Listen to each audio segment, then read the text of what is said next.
गलत हो गया आई। तलवार के चक्कर में चिमना बाबू गिर भी गए और फिर भी वो नहीं रुके। जब बात उनके देश की, स्वराज की आती है तब उन्हें कुछ दिखाई नहीं देता। अब हम क्या करेंगे कुमुद? पता नहीं ताई, मैंने तो सोचा था कि चिमना को चोट लग गई है तो जावई बापू को सारी जिम्मेदारियां संभालनी पड़ेगी, लेकिन उन्होंने तो नामकरण की तिथि आगे खिसका दी और चले गए। कोई रस्म, कोई रीत, कोई परंपरा जावई बापू को नहीं बांध पाएगी ताई। ओ मौसी, उन्होंने तो अपनी हल्दी उतरवाने की रस्म की चिंता भी नहीं की और बिना हल्दी उतरवाए ही घर से चले गए। और फिर उसके बाद पेशवीन बाई साहिब ने क्या कहा था? हाँ, आई तब बहुत नाराज हो गई थी और उन्होंने कहा था कि जब भी वापस लौटेंगे तो आई उनसे प्रायश्चित भी कराएंगी और पश्चाताप भी। पर जब वो वापस लौटे तब शिशु का जन्म हो गया और आई सब भूल गई। तूने मुझे अपनी समस्या का समाधान दे दिया काशी।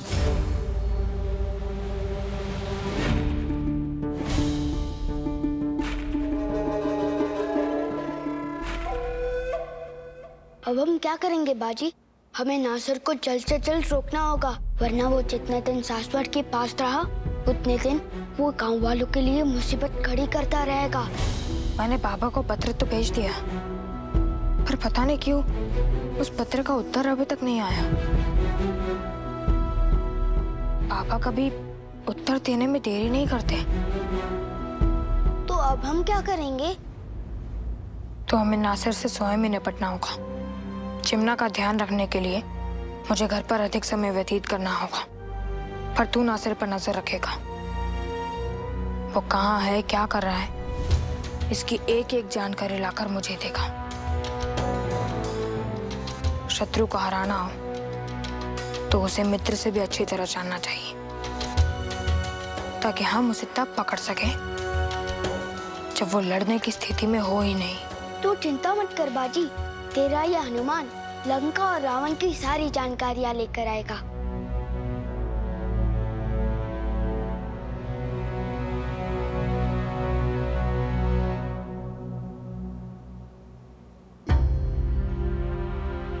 पेशवीन भाई, मुझे नहीं पता कि आप इन बातों में विश्वास करती हैं या नहीं, पर आपके घर में एक के बाद एक विपत्तियां आती जा रही है। पहले जन्म के समय आपकी पुत्री जीवित नहीं थी और अब चिमना के साथ ऐसा हुआ। आप कहना क्या चाहती हैं? यही कि एक बार बात हो तो दुर्घटना, बार बार हो तो दुर्भाग्य, और दुर्भाग्य मनुष्य स्वयं अपने द्वार पर बुलाता है। अंजे, यदि घर पे कोई कर्मकांड, कोई पूजा, कोई परंपरा अधूरी रह जाए तो दुर्भाग्य उस घर का रास्ता देख लेती है। कहीं आपके घर में भी तो कोई विधि, कोई रस्म अधूरी तो नहीं रह गई ना?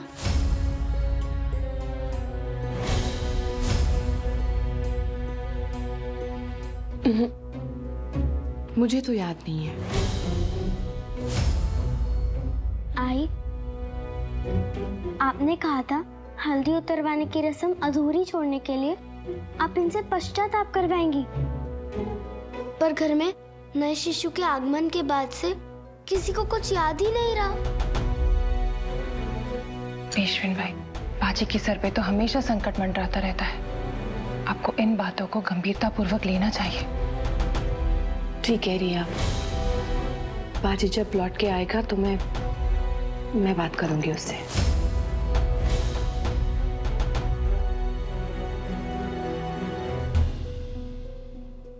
आई, ये सब अंधविश्वास है और कुछ नहीं। चिमना गलती से फिसल गया, देवता के प्रकोप के कारण नहीं। पर आप भी उस दिन मंदिर में फिसल गए थे। एक बार कुछ हो तो हादसा हो सकता है, पर एक ही परिवार के दोनों पुत्रों के साथ कुछ हो तो वो हादसा नहीं, संकेत है।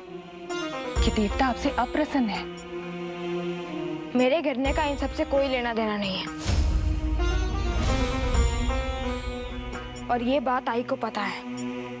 आई, तूने ही तो हमें सिखाया था कि काले बिल्ली के रास्ता काटने पर अपना मार्ग बदल लेना, जाते वक्त किसी के चीख देने पर रुक जाना। ये सब अंधविश्वास है, और अब तू इन सब पर विश्वास कैसे कर सकती है? आई, तूने तो आज तक किसी खोखली परंपरा को सम्मान नहीं दिया, और तू इस अंधविश्वास को कैसे मान सकती है? बाबा तो इस सब को नहीं मानते। पिता के लिए मात्र सच काफी होता है। पिता सच के साथ जी लेता है, पर माँ के लिए मात्र सच काफी नहीं होता भी हो। उसे विश्वास भी चाहिए और आशा भी। बाजी,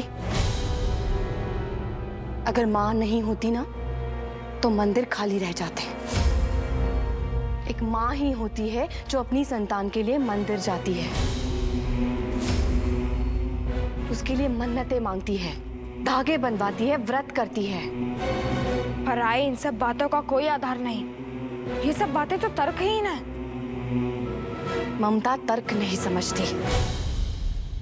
बहुत ही सरल प्रायश्चित है जावई बापू। आपको मात्र 41 दिनों तक यहाँ रुककर शिव की आराधना करनी है। इसमें समस्या क्या है? इन्हें हर नियम, हर परंपरा से समस्या है, क्योंकि नियम और परंपरा बांधते हैं, पर इन्हें देश प्रेम के सिवा किसी और चीज से बंधना ही नहीं है। आप सही कह रही हैं काशी भाई। मैं ऐसे किसी बंधन में नहीं बनना चाहता जिसे बाद में तोड़ना पड़े।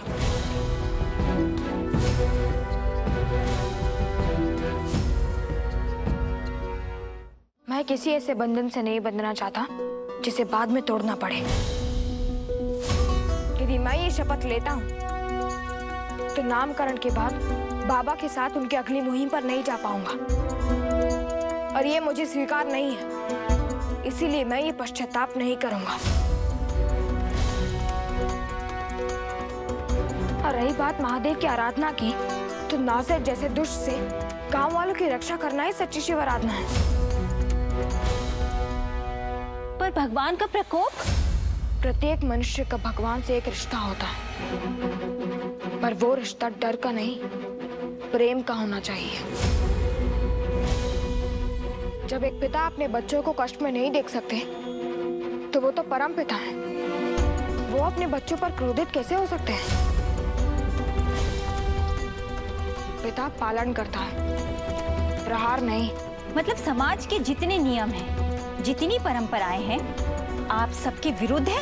परंपरा आगे बढ़ने से ना रोके तो उसका मानना उचित है, और परंपरा आगे बढ़ने में बाधा बने तो उसका त्यागना उचित है। कर्म कांड ईश्वर की आराधना नहीं है, कर्म ईश्वर की आराधना है। देश संकट में हो और एक योद्धा रणभूमि के स्थान पर मंदिर में बैठा रहे तो ये पाप है। शस्त्र धारण करके शत्रुओं का संहार करना ही योद्धा का धर्म है, उसकी ईश्वर आराधना है। गीता में भगवान श्री कृष्ण ने कहा है कि मानवता से बड़ा कोई धर्म नहीं और कर्म से बड़ी कोई पूजा नहीं।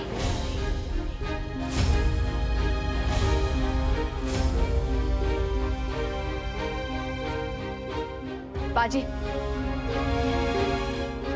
बाजी, बाजी,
नम्रता,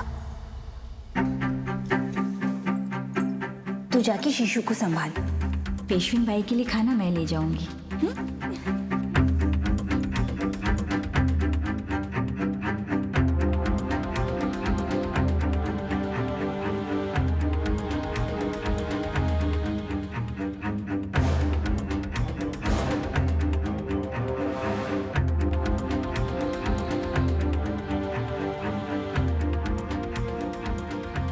इस चूरन की थोड़ी सी मात्रा ही पेशविन बाई को बीमार कर देगी और किसी को पता भी नहीं चलेगा कि उन्हें अचानक से इतना तेज ज्वर कैसे आ गया। और एक बार घर में सबके मन में वहम बैठ गया तो फिर हर कोई जावे बापू को रस्में पूरी करने के लिए मजबूर कर देगा।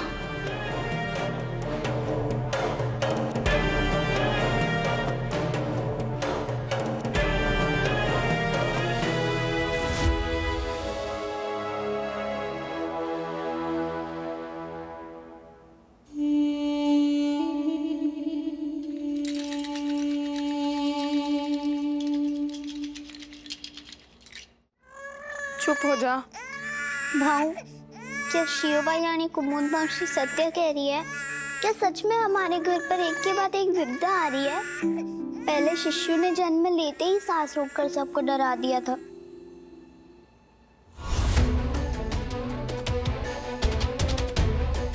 यह बच्ची तो मृत अवस्था में पैदा हुई थी और फिर काशी मोहिनी का अपहरण हो गया।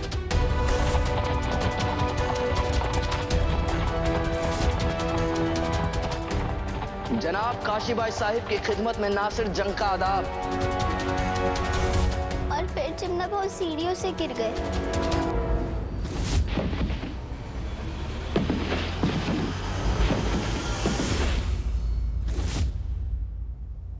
और अब आई को इतना तेज ज्वर हो गया कि वो शिशु को दूध तक नहीं पिला पा रही। भाऊ, क्या सच में भगवान हमसे नाराज है? नहीं पीयू, भगवान संकट नहीं समाधान भेजते हैं। आप अपने ही परिवार के प्रति इतने निष्ठुर कैसे हो सकते हैं?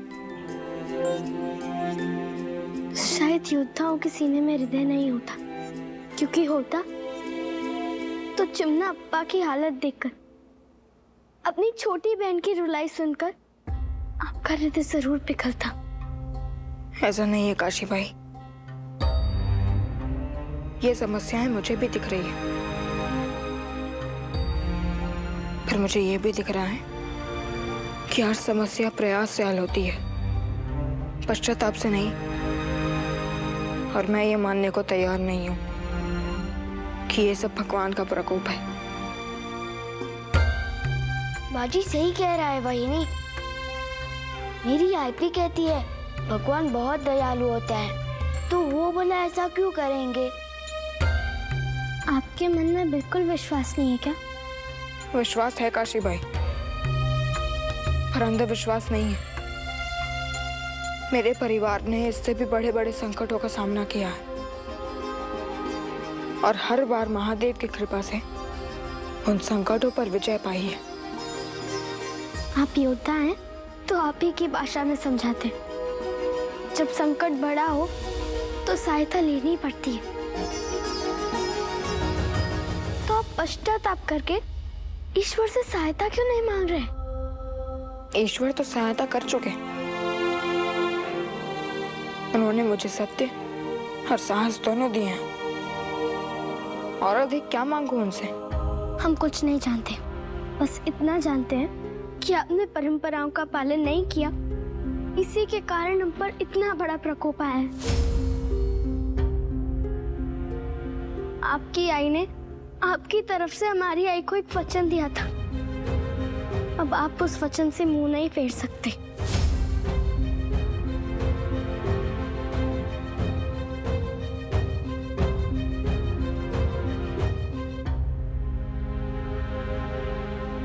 ये संकल्प का धागा है बाजीराव। ये तुम्हें स्मरण कराएगा कि तुमने अगले 41 दिनों तक ब्रह्म मुहूर्त में महादेव की आराधना का संकल्प लिया है। ध्यान रहे, किसी भी परिस्थिति में यह संकल्प नहीं टूटना चाहिए। अब अगले 41 दिनों तक जावई बापू युद्ध के विषय में सोचेंगे भी नहीं।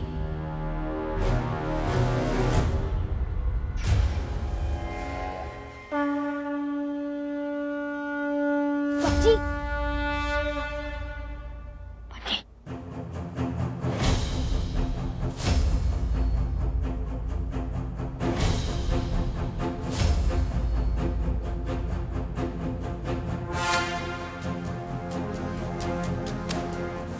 आप क्या कर रहे हैं जावई बापू?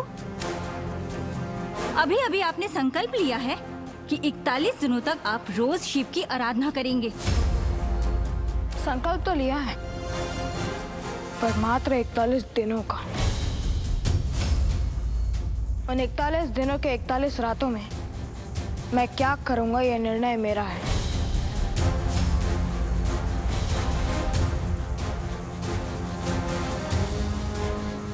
मैंने पहले कहा था ना कि भाव अपने आणि देश प्रेम के बीच में किसी को नहीं आने देंगे। ना वो कर्म के लिए धर्म छोड़ेंगे और ना वो धर्म के लिए कर्म।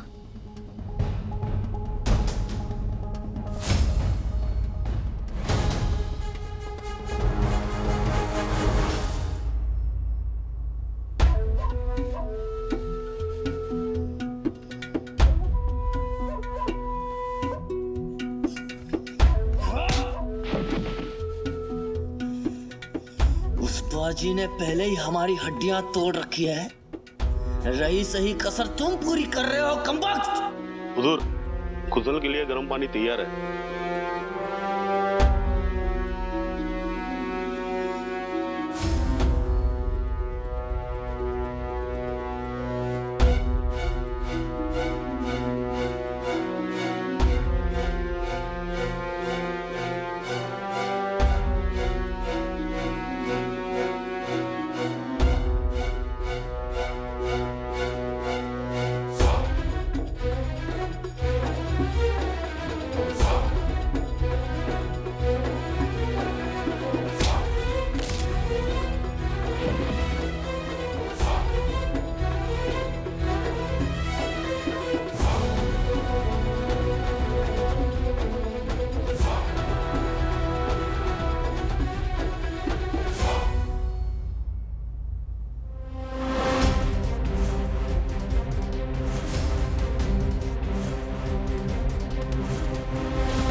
हमारी सारी मेहनत बेकार हो गई बाजी। पता नहीं कैसे हमारी खड़ी फसल में आग लग गई और सब कुछ नष्ट हो गया। कल देर रात को जब तक हम बचाने पहुंचे, बचाने के लिए कुछ बचा ही नहीं था। अब हमारे पास अपने बच्चों को खिलाने के लिए अनाज भी नहीं बचा है। नासिर गाँव छोड़कर गया नहीं और गाँव वालों के खेतों में जो आग लगी है वो नासिर ने ही लगवाई है। ये क्या बदतमीजी है?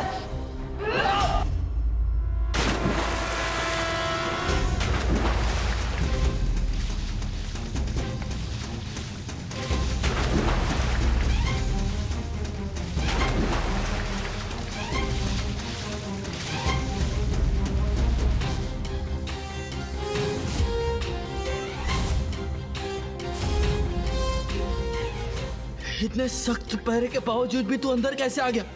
बस तेरा प्रेम खींचला है नासिर। पहरे लगाने से ना हवा रुकती है ना तूफान। नासिर, मैंने तुझसे कहा था ना, तेरी किस्मत अच्छी हुई तो तू तोप के साथ उड़ जाएगा, बुरी हुई तो मुझसे दोबारा मिलेगा। इसकी तो किस्मत भी बुरी है और आदतें भी। शत्रुता की बाजी से और बदला लिया बाजी के परिवार और बाजी के गांव से। मेरे बाबा पेशवा बनने के पहले कर वसूलते थे और अब मैं तुझसे भी कर वसूलूंगा।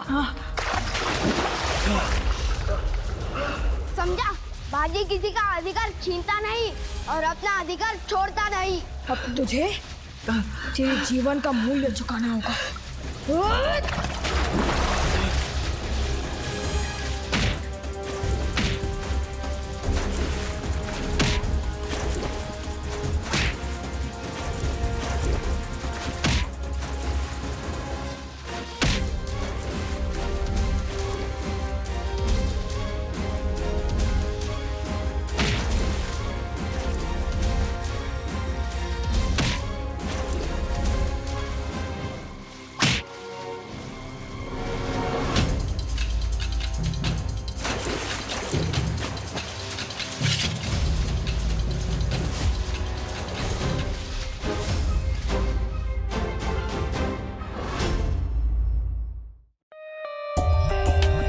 For more updates, subscribe to our channel, click the show links and enjoy watching the videos.